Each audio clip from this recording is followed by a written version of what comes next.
నానా, ఎక్కడైనా ఇంట్లో పెద్దవాడు సంపాదిస్తాడు, కానీ ఈ ఇంట్లో చిన్నవాడు సంపాదిస్తా అంటే పెద్దన్న ఇంట్లో కూర్చొని బేకర్గా తింటూ తిరుగుతున్నాడు. ఛ! రే చిన్నోడు ఫోన్ మర్చిపోయినాడు, పోయి ఇచ్చేసి రాపో.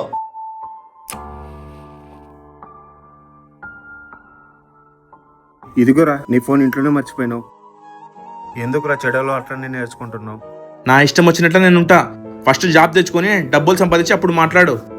సర్లే కానీ నేను సిగరెట్ తాగుతున్నా అని చెప్పి నాతో చెప్పొద్దు. వచ్చినాడు చూడు వీడు, నేను చూస్తేనే కోపం వస్తుంది. నువ్వు ఇట్లా చేస్తానని అస్సలు అనుకోలేదు. చెప్పేసావా నాన్నకి? చెప్పొద్దని చెప్పాను కదా. ఏంట్రా అది నాకు అర్థం కావటం లేదు. వీడు చెప్పాడు కదా నాన్న నేను సిగరెట్ తాగుతున్నా అని చెప్పి. ఏంటి సిగరెట్ తాగినావా? రే మెంటల్, అది సిగరెట్ కాదురా, సీక్రెట్.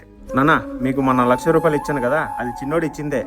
ఈ విషయం మీతో చెప్పొద్దని చెప్పి సీక్రెట్ గా ఉంచమన్నాడు. అది అమ్మయ్యా, భయపడిపోయాను కదరా.